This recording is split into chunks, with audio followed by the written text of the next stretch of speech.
And we're live. Hello. Hello. Welcome to K to Ratio Podcast, your place for all things nerd. That's right. My name's Dylan, this is Billy, and tonight we have a special guest of RenoAstroGuy, or otherwise known as Zach.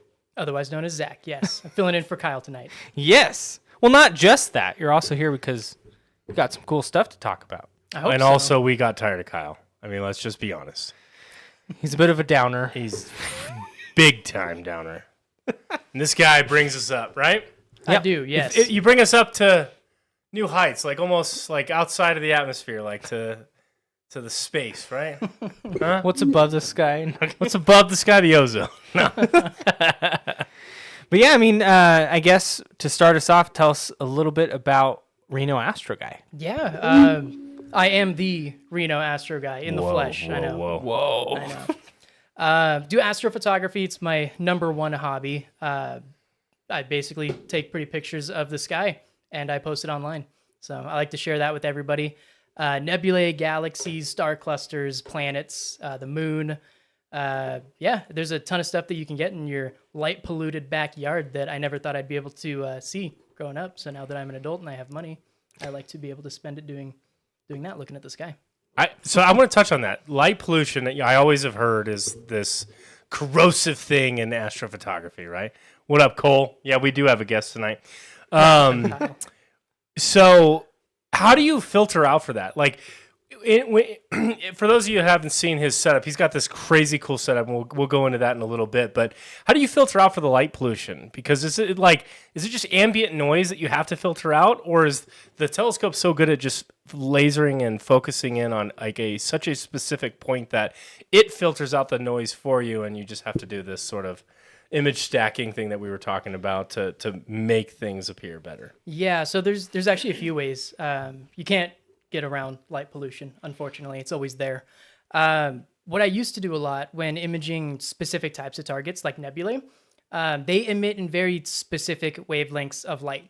So emission nebulae, they are emitting light, like the name implies, because they are ionized regions of gas, so they release energy in a very specific wavelength. You can get filters to isolate those very specific wavelengths of light, which actually gets rid of a lot of the light pollution that would otherwise make the background really washed out. And Are these physical filters that you apply to your Yes. telescope, or is it all done in like the Photoshop version of astrophotography?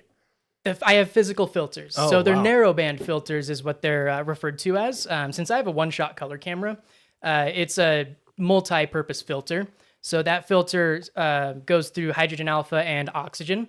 So those are two wavelengths of light, whereas typically if you have like a mono camera, for example, you only want one wavelength and capture them individually. But I kind of get around that by having a specific filter that lets multiple wavelengths through.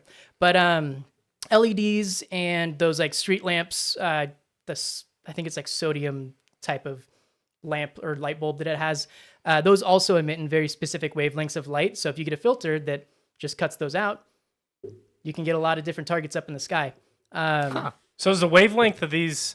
Let's just take a different galaxy, for example. That you've, and I'll pull up some of your photos later on and some of the stuff that you've done. But are they emitting a certain wavelength just because of the sheer distance between us, or is it they're producing a very specialized? Like, is everybody's light like kind of like a fingerprint where it's unique to what you're looking at? So when it's emitting the light, it's doing so because it's energized. So for example, a supernova remnant, the Veil Nebula, is a very vibrant blue and red. It's emitting that because it was previously energized from the explosion of the supernova. So that hydrogen and that oxygen is in a higher energy level. Just like if you think back on, I don't know, high school chemistry, like the different energy levels of electrons, and it wants to shed some of that energy to get down to a base level. That shedding of light is what that wavelength is. So it's wanting to go down to its base level. So again, hydrogen is always a very common one. So it wants to get rid of an electron, and every time it wants to get rid of one, it's the same exact wavelength, and it's very standard. So knowing that, we can produce those filters in order to isolate just that wavelength. But that goes for various other targets too, not just like supernova remnants. Emission nebulae, and the fact that if there's like a really super bright star, many times the size of our sun, that is emitting lots of UV light, that energizes the gas around it. So over time, when it gets further and further away from that huge energized star, it will then go back down to its ground state because it's not getting Right. that energy.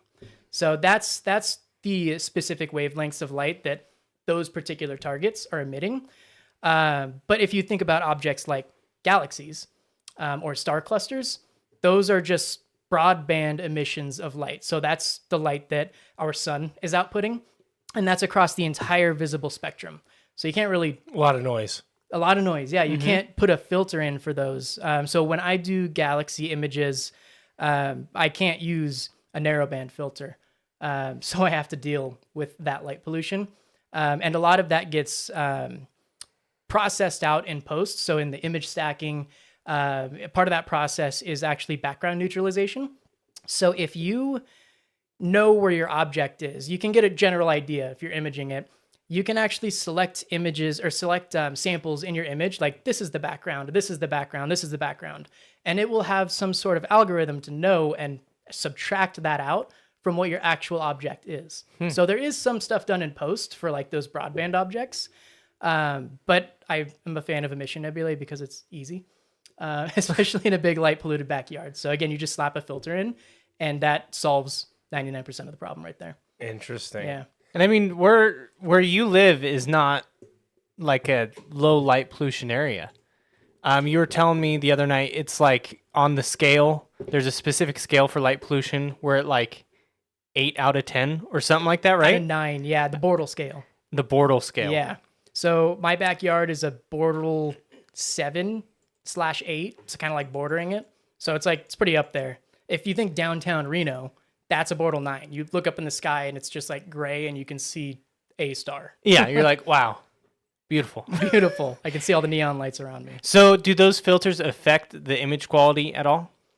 No, No? no. So like, well, so if you went to like somewhere with a Bortle scale of like close to 0, how would it affect your images? Or not at all? It would probably reduce brightness, right? It does. Yeah. Yeah. So if I were to go to a dark sky, which I typically, when I do go to travel, I go to Topaz Lake or Pyramid Lake. Oh, Topaz. I love is Topaz. Probably Dark. the best place on planet Earth to go and get images. It's super dark. Similar to the Grand Canyon. I Middle know of nowhere. Yeah. when you go out there, you can see the Milky Way just Yeah. like, up above Just you. chilling. Yeah, You're like, just "Ah." chilling. But I never use a filter when I go to travel because when you do use a filter, I wouldn't say it degrades the image quality, but you don't capture certain things that you might if you were like in a dark sky and didn't have a filter. For example, a reflection nebula is the exact opposite of an emission. It's not emitting any light, it's only reflecting light off of it. So if there's like a big, huge cloud of dust and some bright stars around it, the starlight will reflect off of that dust into the lens of my telescope. That's not emitting any light, and that's broadband light, but you can get some really cool images of this interstellar dust that you can't see when you have a filter, or at least it might look a little red or blue, which is not the true color. So when I go to a dark sky, like Topaz, never shoot with a filter. Okay. Cole says, best part of living in South Dakota, drive a few miles out of town and you can see everything. I believe it. Oh, yeah. Yeah. Probably even in town, too. It's not that many people live there. So what do they do for things? And this might be, I don't know how into this kind of stuff you are, but are you familiar when they imaged the black hole for the first time? Yeah, M87 or M81, I think. I think, yeah, M81 might be a band. It's a band M83. too. Yeah. One of them is Is a band. M83, is it? Yeah, you're the music guy. I can't remember the name off the top of my head, but I remember it took years to process all that image data. What is the techniques going into taking a photo like that? Because I've heard some criticisms and critiques as to that's not really what it looks like, and it's kind of like these algorithms trying to piece what we know of from like a physical reality to what it might work, because we're sort of seeing like light being scattered and warped around through these gravitational fields and stuff. What are you familiar at all with what techniques they used in that? Because I've always been curious about it, and as someone who's not really in that world, it's like reading Mandarin. It's like, well, I don't even understand. M87. M87. It's Got it. M87. So with that, those are kind of tricky. So that image, if you could call it that, of a black hole, that's in radio wavelengths. So when we're looking at that image, It's not even visible. it's light not spectrum. visible. They're mapping. I guess they're mapping in a way to the visible spectrum so we could understand it. They are looking at data and they're assigning that data a color value based off of what they're seeing as like maximums or minimums. Not to say that that's taking anything away from what it actually is, because you can construct an image in that way, but that is not what you would see. So what did you say? M87 is the black hole. It's gradients. So with a black hole, you're thinking of this literally space-time warping around it, right? It's red shifted when traveling away from us and blue shifted when traveling towards us. That is a measurable effect, and that can be assigned a value to put an image to. But again, that's definitely not what you would actually see. So the processing that goes into that is way beyond me, but that's just a little bit of how images like that come to be. Okay. So that goes for X-rays, infrared, gamma rays. So like when you hear of all these different things like the Spitzer Space Telescope, I mean, even Webb, that's all in infrared. You don't see that. That's all mapped to something that you and I could understand. See, and that's where I hear a lot of the criticisms in the ways that they map, and they have certain techniques that might. There's some translation layer there, right? That's happening because it's not like you're saying it's not just a. Yeah, it's not what we see. There is some interpretation that has to happen there. Okay, I always saw it because I remember it being this big news cycle item, like this is the biggest thing going on in science, and I remember seeing the photo and I'm like, this is sick. And then I started reading into the techniques and I'm like, But the thing with that is with items that get highly publicized like that, that's done for that exact reason, to help get public attention and hopefully funding to help get 100%. those projects, right? It's very successful marketing. Very successful marketing, but that in of itself is not the science that's happening. That photo was taken or created for the very purpose of marketing.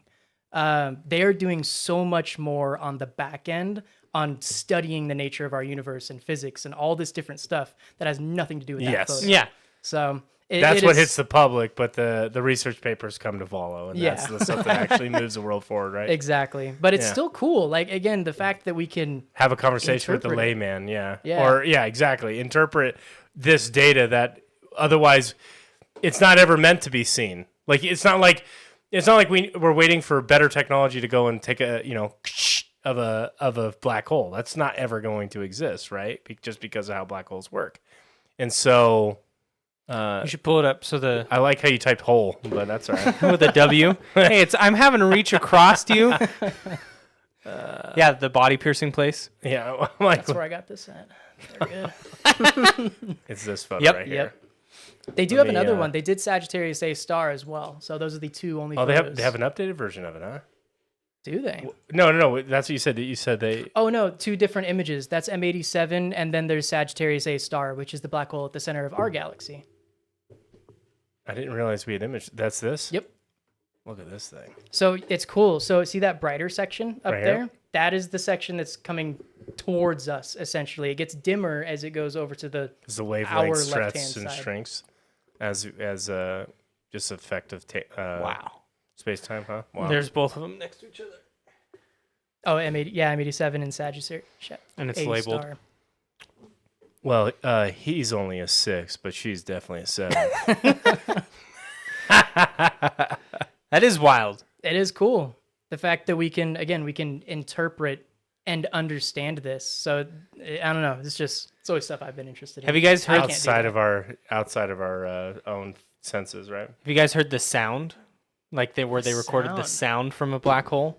It's like kind of harrowing, right? It's like very hollow sounding. It sounds like something in reverse is what Yeah. it essentially sounds like. Which is a little creepy. Yeah. Yeah. It says "help me" if you play it. And Yeah, and you're you like, get really high, whoa. and then, yeah. So, what's your favorite thing to photograph? Do you have a favorite? Like, do you warm up in the middle of the night? Like, okay, you got you bust out all your equipment. Like, what's your warm up? Do you hit the moon? Do you go to like a planet? Like, do You go into it with an agenda every night? Like, what's the... I usually just How's raw the dog hobby it. play out? I usually just raw dog it, going for whatever target I want to. There's Really? no warm up. Is your equipment perpetually outside, or do you... It is now. I just can access it real quick, huh? it's still a process, but Just set it all up. yeah. I just recently upgraded my mounts this last January-ish. Previous one she was a workhorse, but she only had so much that she could do. I was able to move her in and out. I say her. It in and out. It's all right. She was light, about, I don't know, 10 or 15 pounds. The new one I have, fully assembled with the counterweights, tripod, and the mount, is almost 100 pounds. Wow. I don't move that thing in and out anymore. It has a tarp outside all over it because it's raining right now. So I don't move it in and out. And if it rusts, it rusts. I don't care. But the telescope comes inside. Interesting. Yeah. That's your baby. That's the baby. And The what's- image train. I was going to say, what kind of telescope do you have? I have 3 imaging telescopes. The little baby one is the Red Cat 51, just a tiny little refractor. And then I got a medium-sized refractor as well. Is it on your Instagram? Is it this? Oh, Making you log in. no, I don't have we don't have an Instagram. I don't know. Let's see. Hold on. We can try and log in. We do have an Instagram. Yeah. I think I follow you guys on there. Yeah, we don't post on it. I don't know what the password is, though. Do you know? You can try to enter Did you that. do? Oh, well, I'm not gonna say it. Smart live. guy. So yeah, what's your workhorse? Workhorse right now is my Celestron 8-inch. So I call her the Chuggernaut. Oh, So yeah, she's a big girl. yeah. Now- The larger the reflection disc, right? The better the image quality can The be. larger the aperture, actually, which I guess, yeah, you can. That's essentially what's hitting the mirror and Yeah. bouncing and doing all the fun stuff. Yeah, larger the aperture, the more detail you can get. I was limited with my medium-sized refractor for a while because it was only 80 millimeters, which is like 4-ish inches, I think. So I was like really striving to get more detail on certain objects because I really had my system honed in at that point. So I got the big Celestron 8-inch again in January when I bought all my new equipment. The way things are measured in resolution is arc seconds per pixel. So the sky is broken up into essentially a sphere and then degrees, Yeah. and those are the arc seconds, arc minutes. My current limitation or resolution right now is 0.54 arc seconds per pixel for my camera. So I just have to make sure that the target that I go for kind of matches or will give me enough detail. Like if I go for too small of a target, it's going to leave a little bit to be desired. But if I go for one that'll fill up my whole frame, it's going to look pretty awesome. Do you feel like you've captured much of what you can with your setup, or is there so much more to explore? There's so much. So there's seasons. I will say there's seasons. So like right now, I'm pretty tapped out because we had a string of good nights. We also had, wasn't it recently where like a lot of the planets, not all of them, but a lot of the planets are visible, like Yeah. early in the evening? Yeah, so the alignment happened, that was a few months ago now. I'm going to be honest, I don't do a ton of planetary photography, but with this new scope, I will be able to. Just kind of missed the opportunity. But again, there are seasons. So with the way the Earth orbits the sun during nighttime, only certain parts of the sky are available. So right now we're in galaxy season, but we're coming up on nebula season next month, actually. So Ooh, yeah. That's the fun nebula time. season. Nebula season. And which ones are available to capture then? So there's 2 nebula seasons. There's like the spring, summer nebula, and then winter. Springtime in this part of the northern hemisphere, there's going to be the Trifid Nebula, the Eagle Nebula. It's like the pillars of creation. Yep. Ooh, That's going to be coming up soon. The Helix Nebula, Lagoon Nebula, Crescent Nebula, Cygnus Wall. There's a bunch of stuff coming up on this side. So like birding season, there's space season. There is a And now- space season. And so what's your goal as an amateur astrophotographer? Is your goal to always have like going in each season, you've upgraded your equipment in some level? Like, or is it bigger always better? Like what is your ambitions as an amateur? I want to maximize the equipment that I have. And then once I feel like I've mastered that equipment, then I'll upgrade. So that's what I did before I bought this new the new Celestron in January. So I had that ASCAR for about a year and a half, 2 years, and I felt like for the targets that I was able to get with it, I was pretty solid. But that doesn't leave much of a challenge. I like the challenge of the hobby. So I like being able to really push my equipment to its max and see like what I can do to make things more efficient, or like how I can do the cable management better to just get a tiny bit more resolution so it doesn't drag on the mount.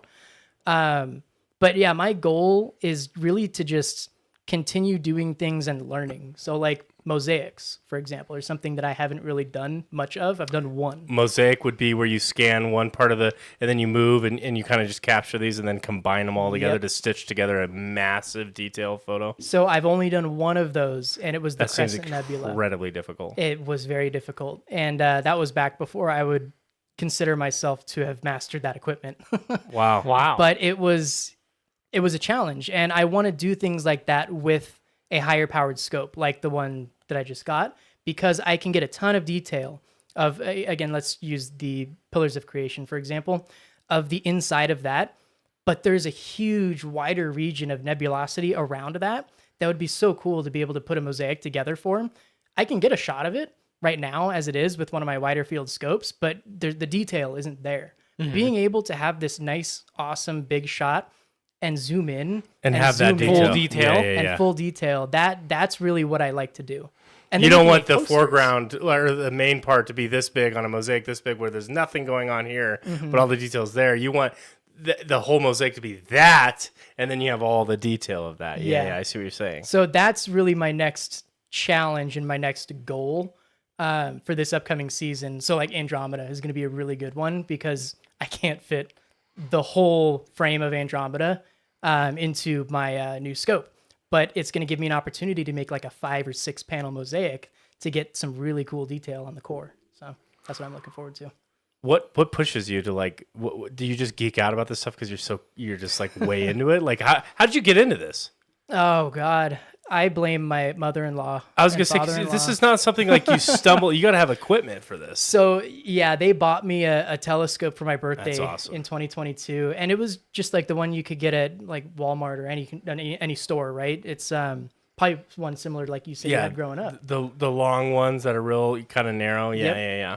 And I took my phone. I had it in my backyard, and I was just looking at the Orion Nebula, and I took my phone and I took a 9-second exposure through the eyepiece, and I saw the color of the core of the Orion Nebula for the first time, and it just blew my mind. And then after that, I was like, well, now I got to spend thousands of dollars to get into this. So It's over. But It's then over. you were always interested in space. I was going to school for physics and astronomy, so I guess I am a little biased. That's awesome. Well, and what you were telling me the other night, I wanted you to bring that up, of how you were saying you wanted to kind of help inspire, kind of like, because you said there hasn't been really another Carl Sagan. Yeah, so the science communication of our generation, in my opinion, I don't know how everybody feels about it, but in my opinion, there hasn't really been somebody to spark that interest of an entire generation to want to pursue the sciences or astronomy or physics. Carl Sagan is somebody I've always looked up to, and I loved watching his shows as a kid. But being a part of that science communication is a goal of mine too. Like, I don't go really in depth into the science of anything that I post. But the fact that it's possible, and me as an amateur and as you can get consumer equipment, I think that's cool to be able to share and be like, this is possible for you and I to be able to do in our backyard as an amateur, and spark the interest of what is up there. What kind of stuff is there? Like, we are literally the universe experiencing itself. I think that's just super cool. Yeah, that's awesome. Yeah. I feel like, I mean, we've had a few. Carl Sagan was certainly like a rock star. I feel like we haven't had rock star scientists. I know what you're hinting at. We had Feynman, we had Sagan, we had Einstein, Penrose.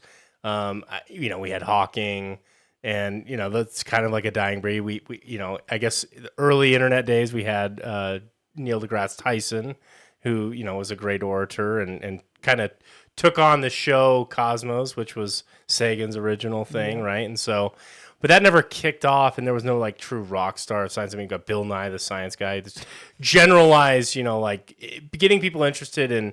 I always felt like Bill Nye the Science Guy was much more engineering based, but I think that that's almost a function of the internet. Is everything is so niche now, where there's like almost not a overarching. Like there are things that get millions of views and clicks that I've never even heard of. Yeah. And we talk about this all the time, where it's like there's just so much shit that is out there, and it's just so corrupted with so much noise. But I applaud any effort to inspire and excite people. I wish like high school programs had access to these kinds of things. Like there was like a science club or just having like basic level equipment where people can go and kind of inspire. Like we have a great planetarium here, and not many people have ever been to it. And that alone, just a field trip to that could inspire a lot of people. And seeing what kind of equipment and what's out there, I think it's one thing to see it on a screen, while you're laying on your couch falling asleep. And it's another thing to kind of experience it in person. That initial reaction when you take that time lapse photo of the Orion, and all of a sudden you see colors and shit that wasn't available to the naked eye, and you're like, wait a minute, I'm capturing. This is me. I'm doing this. Yeah, I did this. Yeah, it's that's pretty awesome. I want to loop back to a conversation we were having earlier, but we all are into golf, and we were kind of talking to him about getting a starter bag and getting started with golf stuff.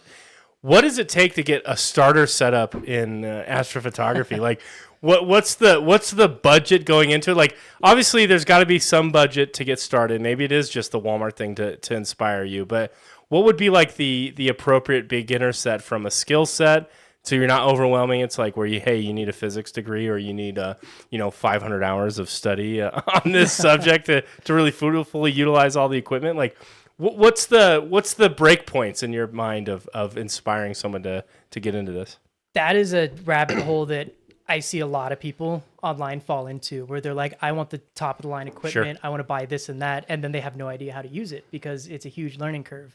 For me, like I said, I started out with that refractor telephone. After that, really, it's not advisable. I see everybody online saying, you don't want to do this. You don't want to do this. It is a perfectly cost-effective way to do this. I bought a simple Celestron computerized telescope. It was still very basic. It was a reflector, a very small Newtonian, and it came on a motorized base, and it's called an alt-az mount, meaning that it's not equatorial, so it doesn't follow the rotation of the Earth. It's like an X and Y axis, pointed at the sky, and it follows it like this instead of like this. That's how I started really getting into the hobby, and it was very cost-effective. I bought a DSLR camera, an attachment to put it into the eyepiece of a telescope, and the telescope. So I sat outside in the cold winters with it wasn't an intervalometer, it was a manual shutter. So it was just like a 5-foot long cord, plugged it into the DSLR, and then I sat out there. Every 30 seconds, I would hit the button for hours. So again, not advisable from many people online, because you will suffer from something called field rotation, meaning, again, since it's not equatorial mount, so it's not going like this. When you're XY coordinating the mount on an alt-az mount, it's going to rotate in the sky. So when you go to stack that image, it's going to have all these like different artifacts on the side, because there's not going to be as much data here as there is here as there is here. It's completely fine. I did it for a year. Very cost effective though, and I was really surprised because I spent $350 on a used camera, used DSLR I got on Facebook Marketplace. I spent $600 on the telescope, and I spent $15 for the shutter on Amazon.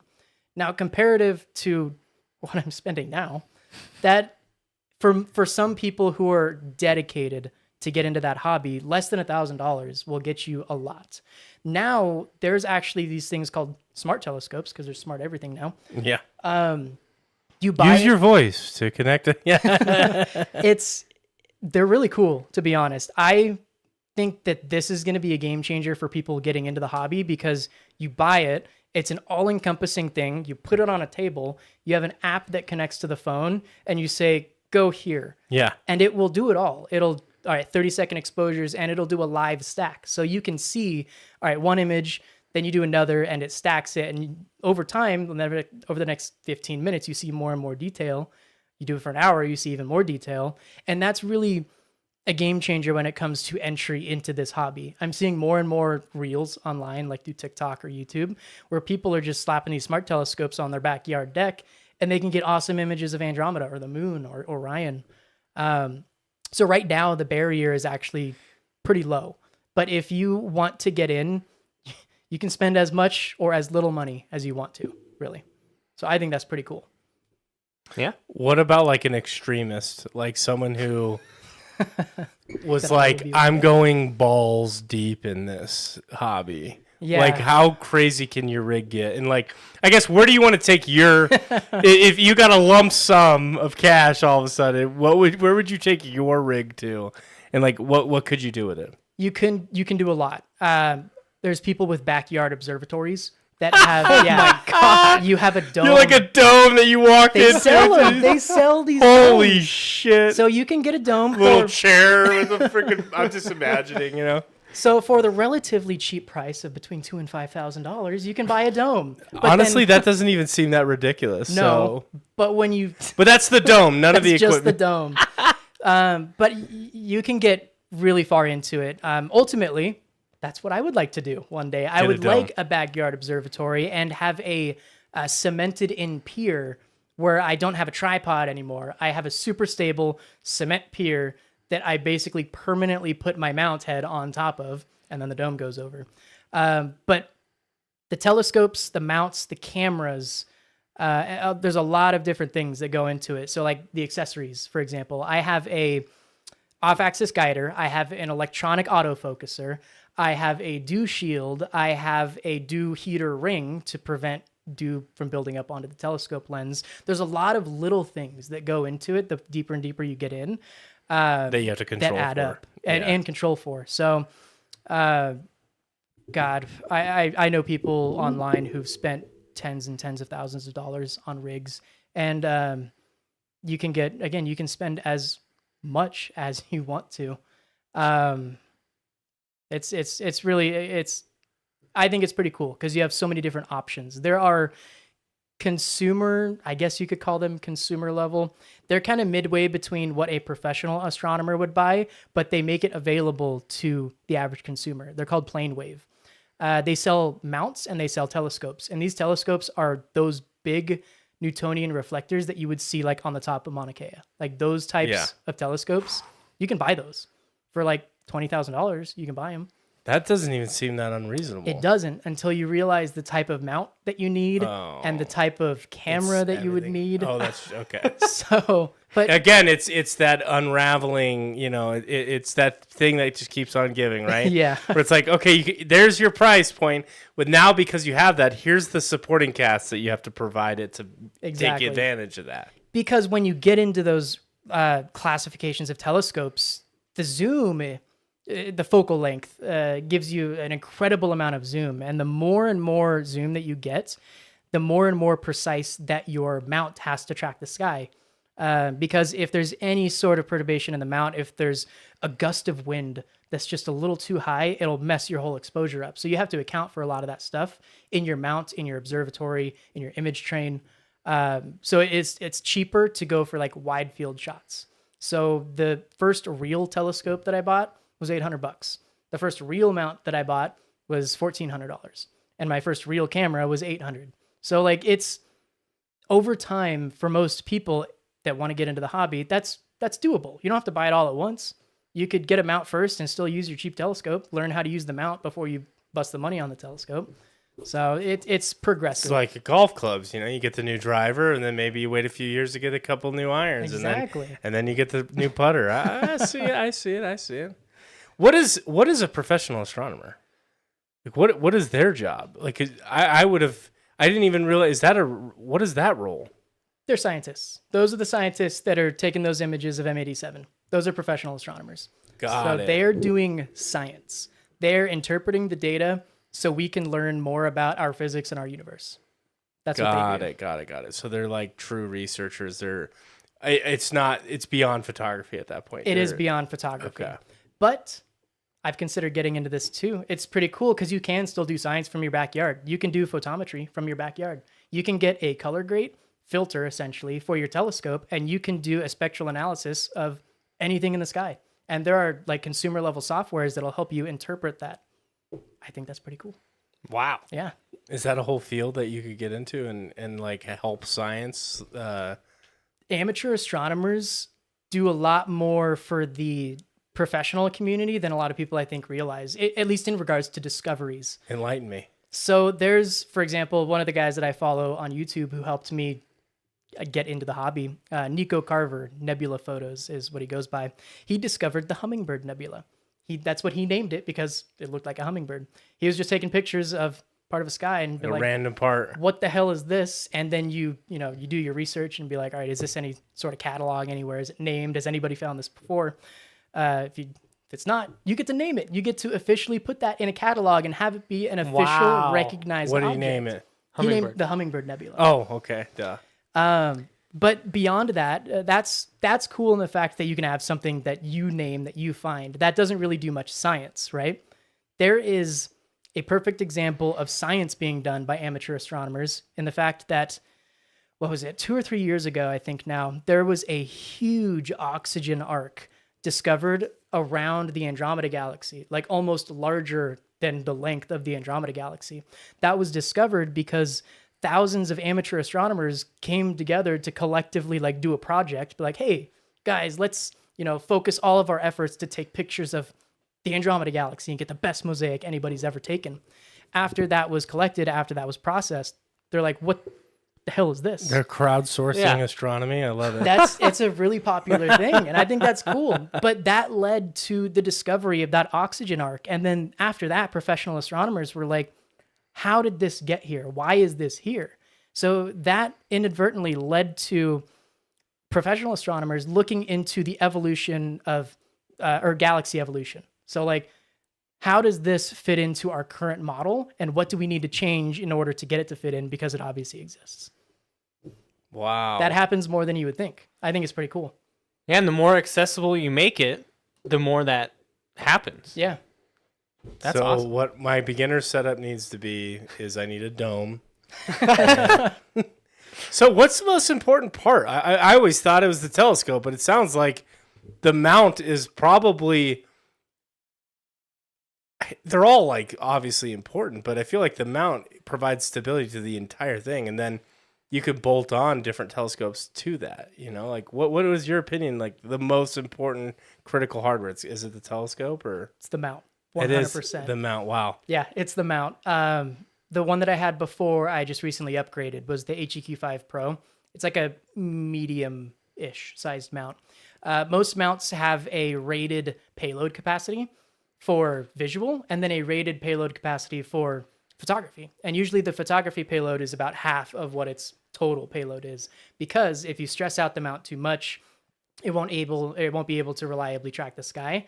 And what you get is Stress out the blurred... mount too much? I don't understand. So like if you think about an equatorial mount, again, it's following the rotation of the Earth from an axis. So you got two axes. You got your right ascension, which is the rotation from north to south. And then you got your declination, which is going east to west. Yeah, okay. Might have that backwards. But regardless, there's two axes that you're going off of. If you're pointing way up top at zenith, so right above you, your mount is like this, completely at a 90-degree angle at this rotation, and then like this, pointing straight up. So you have all that weight of the telescope, of the image train, all the accessories going down at a point that's, 3 feet away from the axis of rotation. A lot of torque. So that's a lot of torque going on. And those gears are having a lot of stress on them. Yeah, it's not like it's just pinned and locked in there. It's like rotating with it to keep that fixed position. Right. Yeah. And if you're not tracking properly, you're going to get elongated stars and then ultimately a softer image. So it's not going to look as detailed. It's just going to overall degrade the image quality. And you'll get less sub-exposures you'll be able to use. So you're really throwing out a lot of data. So mount is definitely most important part. And you said the concreted mount, like where you just what do? You just dig a hole and fill it with it and just cement it to the ground. As long as there's no earthquake, you're rocking and rolling.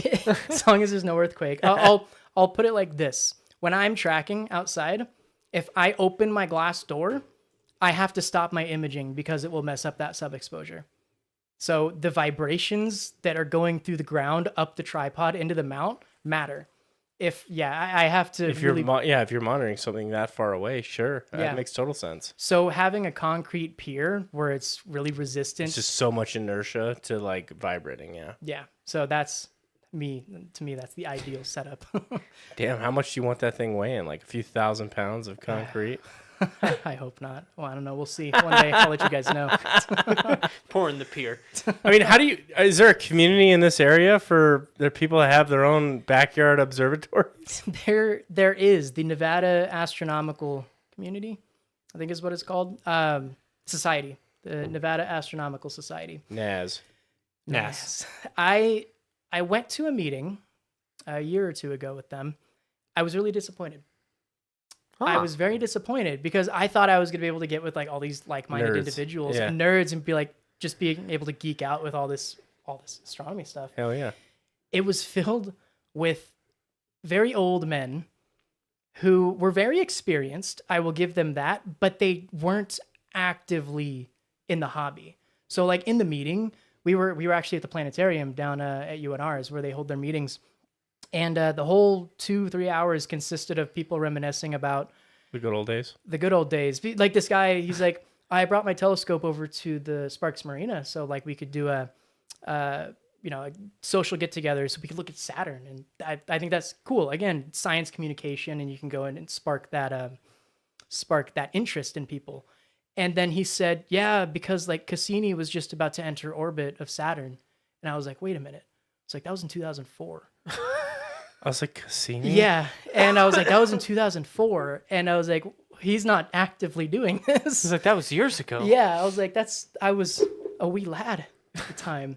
So I was a little disappointed. There was one guy who was like actively doing astrophotography, but I didn't get a chance to really meet with him all that much. He was really getting into, he was obviously friends with everybody there, and they were like planning a barbecue and stuff, but they weren't planning like star parties. Like doing a star party would be really cool.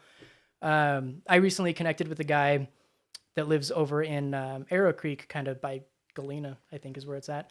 He found me on YouTube, and him and I are going to collaborate to hopefully do some projects together. And he has some resources because his son works at UNR. So I would really like to be able to get some sort of little community together of people that are like actively doing photography. And I'm starting with my friend over in Arrow That's Creek. awesome. There you go. Yeah. That's awesome. But I was just a little disappointed in the current state of Is the it an community. aging group of people? I feel like this is...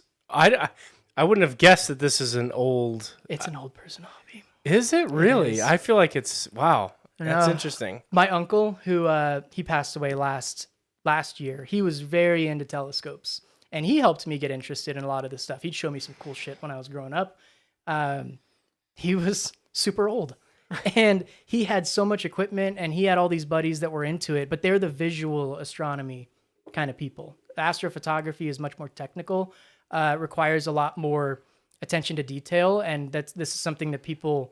It hasn't been around for a long time. So generally, when you think of the population that's interested in telescopes and interested in all of this, they did not adapt with the new technology coming out. So it is, unfortunately, again, An aging population, aging hobby. an aging hobby. But there are people online. Trevor Jones, he's Astro Backyard on YouTube. I already mentioned Nico Carver. Younger dudes, and they kind of helped me get inspired, and that's why. Well, now look to at you. post. You got your Instagram, your TikTok, YouTube. Is it just those three? Facebook, but Facebook. I get flat earthers on there, so I don't post on there. But on those, like on TikTok, you have one with like multiples with over 100,000 views, right? No, that's YouTube. That's YouTube. YouTube, yeah. And that was the weekend that we met. I Yeah. typically get like 500 to 1,000 views. And I was happy with that. And then I posted, it was just a collage of like me versus NASA. Yeah. And it just shot up. I was like, holy shit. And now I'm still dialing in kind of like a formula per se. But yeah, like 15 to 50,000 views is what I'm usually getting on my reels. So That's great, man. It's cool. I wonder if part of this is also just the amount of resources that you have to get into the hobby. Yeah. You know, you need the space, you need the equipment, you know, and it's not stuff that like is readily available. And also I wonder how much, because the images that we do have are so fantastical from like these from these telescopes and stuff. And what's the new telescope that we just launched? Webb. Is James it Webb? That's what I thought. Yeah. I was going to say Webb. You know, these things are imaging just some of the most spectacular things. I wonder if that takes some of the curiosity away. It probably Because does. people are like, well, my homegrown backyard solution's not going to be as great as that, and so why do I care? You know, but I think that is that's just like anything else, right? Mm-hmm. Like it's more of the exploration and the art of and the procedure of going through and doing this, like learning, going through the steps, right? It's something that money can't buy, right? If you had all the money in the world and you bought this setup, you wouldn't know shit about how to use it, right? And Right. so it's that art form, it's that performative art that you're able to sort of, you know, take.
Okay, we're back. We're back. I think that's cool though. That is if, sick. If you're wondering what my favorite is though, again, if you scroll down a little bit, a tiny bit more, you'll see it. It looks like a seahorse. Is it this one? No, that's actually the horse head. Oh, That one's cool though too. I know. The horse head nebula. But the Seahorse Nebula is coming up soon, I promise. There it is. To the left, right there. I really like that one. It's just this giant. Look at how densely Plume those of stars dust. are. Yeah. The stars and galaxies, and I took that out at Topaz. Wow. it's so bright. And then that The dark, darker you look, the brighter it is, it seems like. That's spectacular, man. Never thought I'd get this deep into it, but here I am. My wife absolutely loves it, let me tell you.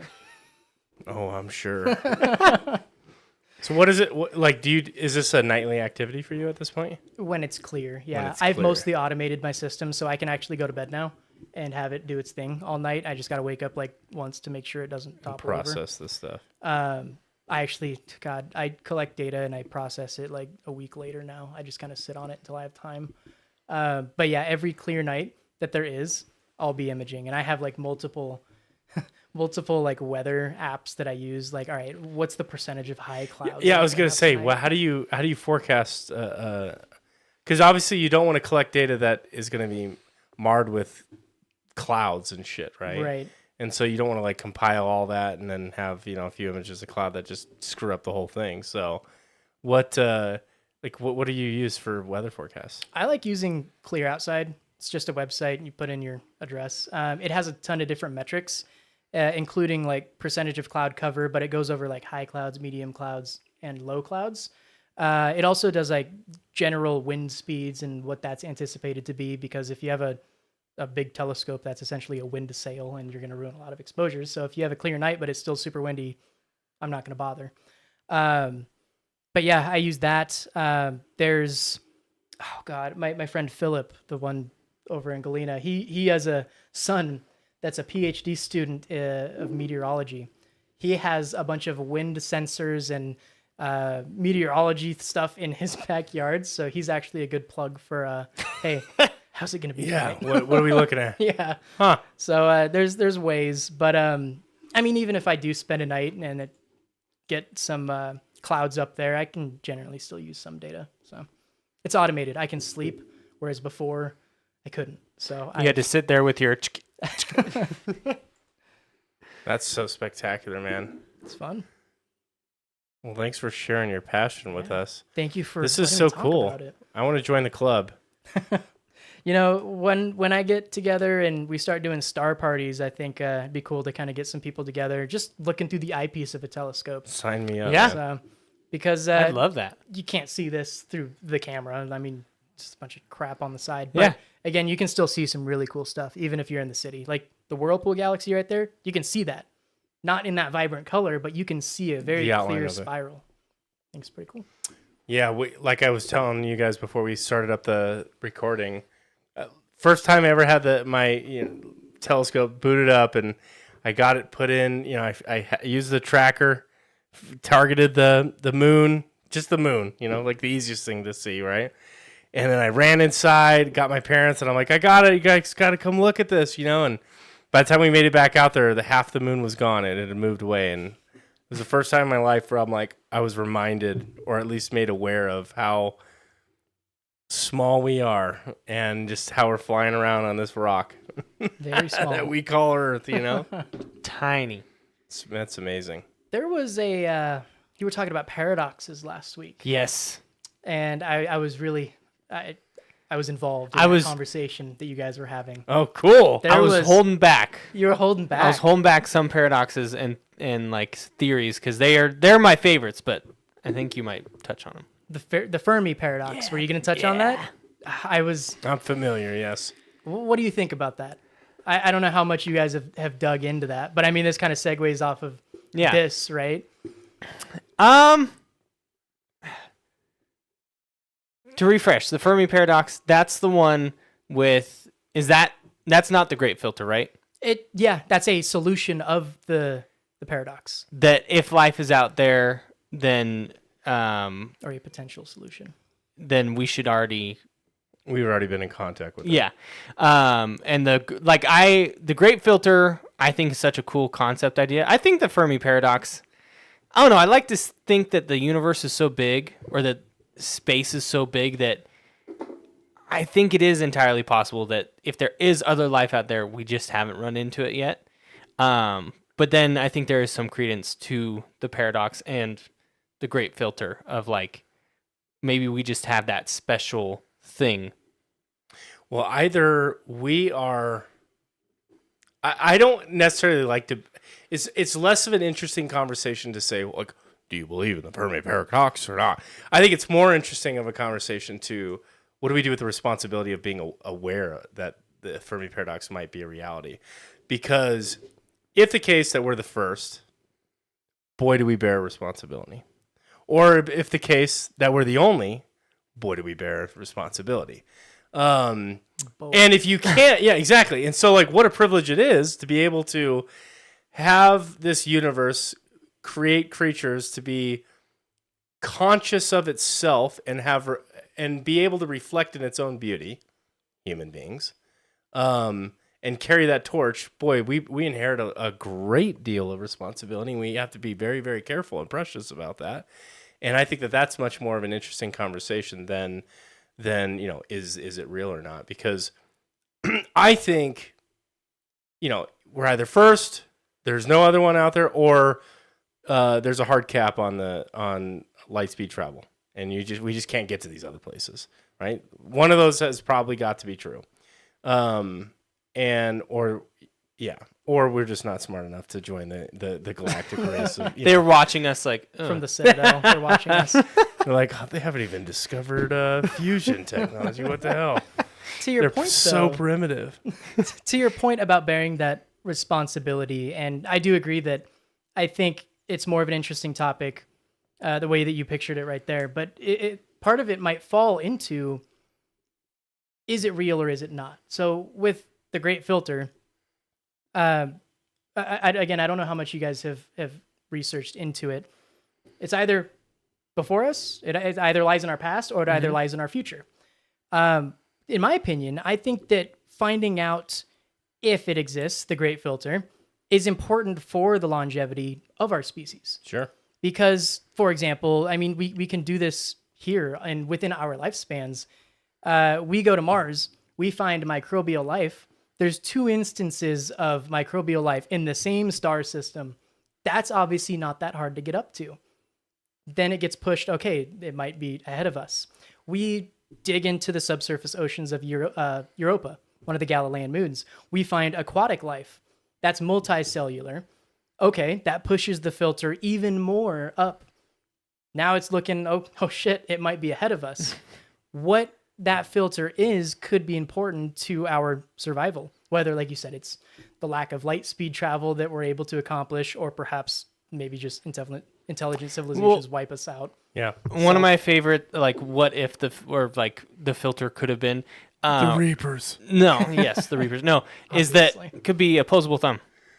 It could be something as simple as that, but it Tool could also be building. way more complex. But That I love that thought. outcomes generated because we have this, we create something that destroys ourselves. Is that what you're saying? No, that because we have an opposable thumb, that's why we survived. Like, that's why we made it past the Great Filter. That was the thing that determines. I certainly don't think we've made it past the Great. Yeah. Well, no, that's There the. might be multiple. Yeah. Yes. There's definitely gate I checks. just like that idea. That really helps me understand that it could be something so small that's not like a grand, like, well, it's because, we didn't figure out how to teleport or something like that. It's like, no, it could just be something with our anatomy of our thumb. It could be that a lot of other civilization or a lot of other species just never got that, and so they never go past that filter. But we were like, oh, I can grab. I was thinking you were Intelligence, too. taking an interesting. I thought you were taking like a really nuanced position on that, which is like because we have thumbs, we're able to build things, and then we build those things that ultimately lead to our destruction. Not The lead. butterfly effect. Yes, yeah. And I was like, wow, that's really like a crazy thought to have. But like, yeah, maybe because our thumbs downfall. were able to build stuff, but then also our intelligence, right? Like our ability to make tools, stuff like that. If you look at other animal species, there's some that have like rudimentary tools, but we're pretty much the only one that have like innovated on our tools over and over and over and over and over. I mean, intelligence itself isn't common. You look at alligators and sharks that have been around for hundreds of millions of years, and they've been doing just fine because they kill Without everything that they can. And Yeah. they're so how common really is intelligence? That might also And is it be a design flaw? It could be. Evolution's a C student. Because that's funny. C student over very long education. Yes. It's the longest degree of all time. That's an interesting thought. Yeah, I need to think about that for a second because that's pretty funny. Going on kind of the intelligence, one thing I want to go back to other like space theories, but I want to touch on this because this specific fact or theory about evolution always blows my mind, or like I find it really fascinating.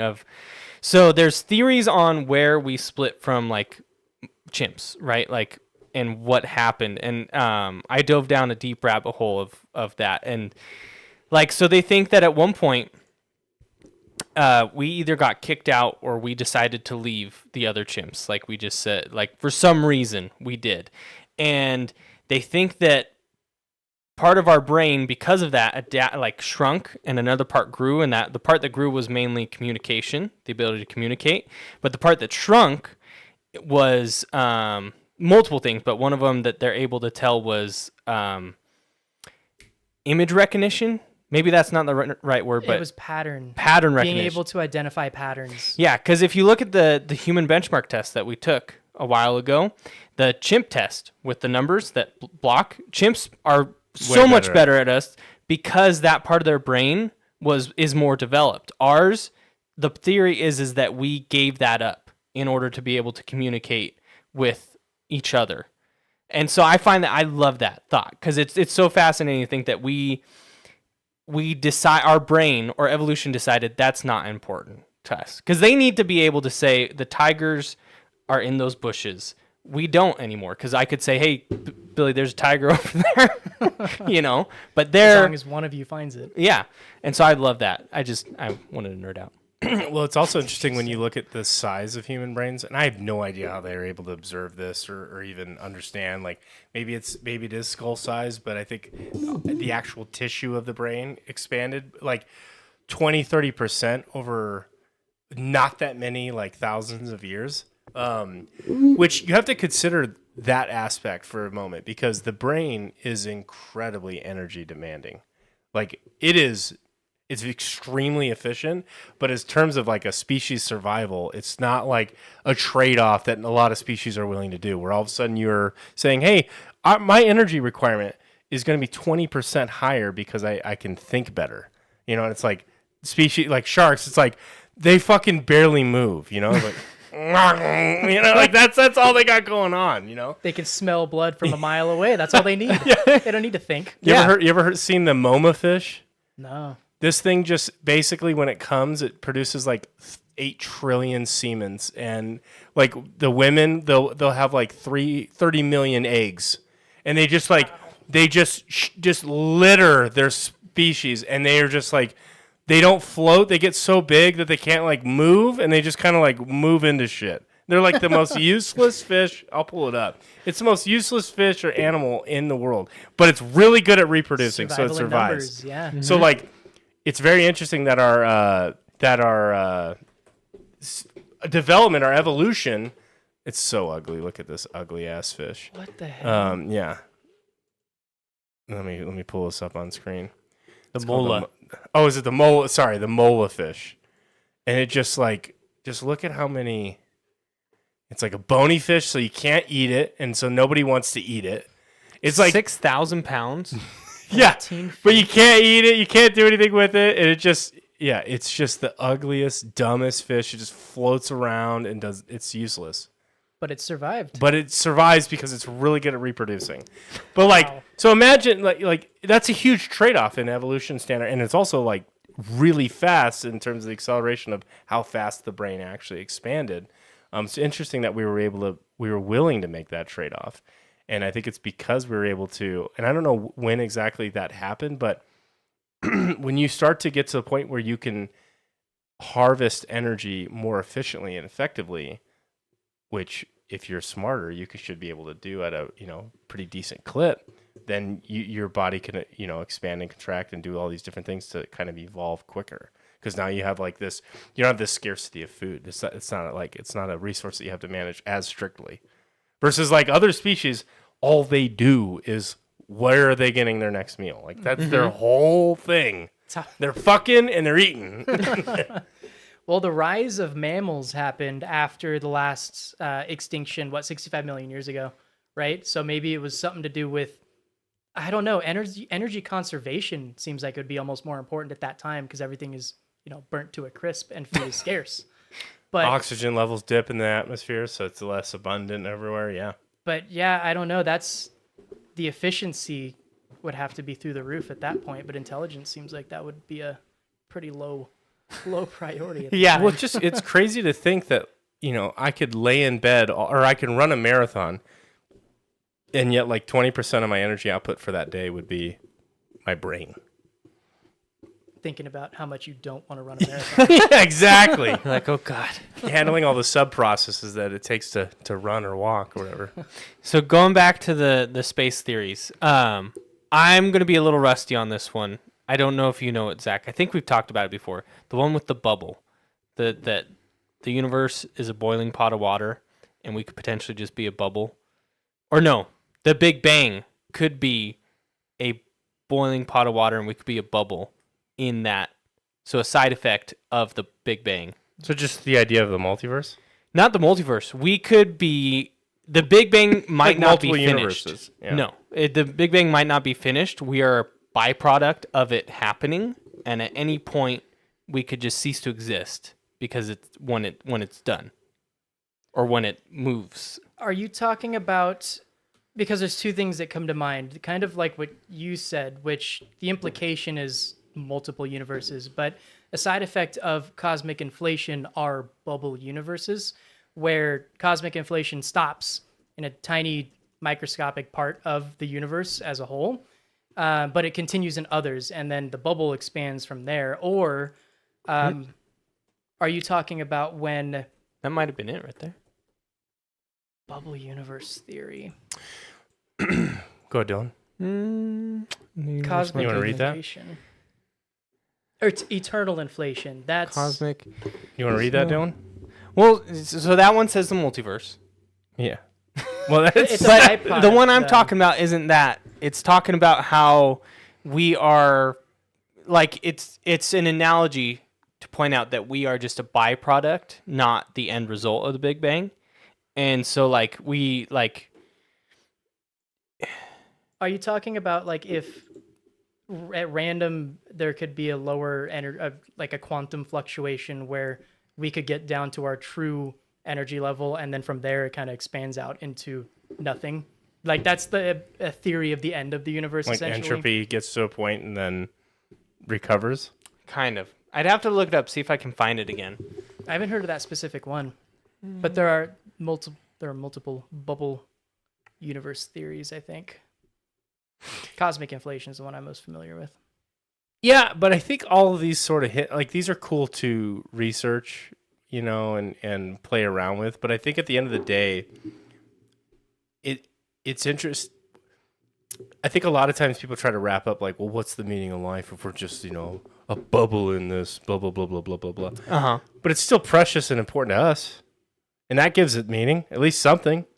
You know, I'm a very, glass half full optimist guy when it comes to that kind of thought process, because I think it's so easy to latch onto these theories and then just go straight to nihilism, you know, and just, nothing has any meaning. We're just part of this cycle or whatever it is.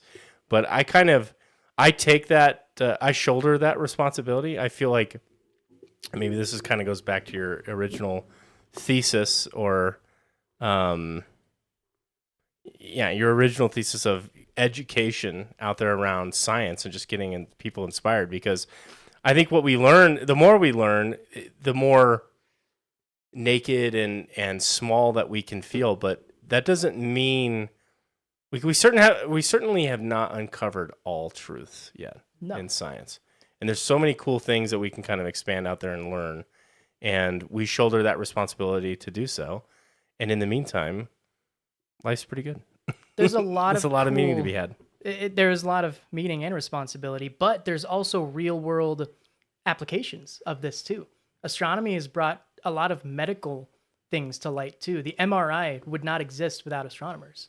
So as we continue to look up and look out and learn, we can learn how to manipulate things here on Earth for our betterment. And I think that's pretty cool. Is like if we look up into the sky, into the stars, and even though, yeah, we are pretty insignificant in the grand scheme of things, we can control it. I think that's super cool if we can learn how to harness the laws of physics after learning them. Like we can use it for the betterment of ourselves, our species, our friends, family. I think that's my favorite part. Yeah, wasn't like the microwave designed by somebody in the military that was like trying to do something with microwaves for like a weapon, and the chocolate bar in his pocket melted? Probably, yeah. And then that was, And it he's was like, like, oh shit, I'm gonna patent this. You can heat up food really fast. And yeah, that's what's so interesting about space is there's so many. It is like the ultimate constraint. Right, space is so unforgiving because it's the absence of anything. Mm-hmm. And so the efforts that you have to go through to conserve energy, resources, everything, undoubtedly lead to advancements or discoveries that apply to other things. Like it's awesome. And also, Neil deGrasse Tyson always talked about this. This is one of the first things that I had ever heard him say. This is like probably back in 2011, 2012, when he was kind of really originally popping off, and was that first few images of Earth as we rounded around the moon coming back.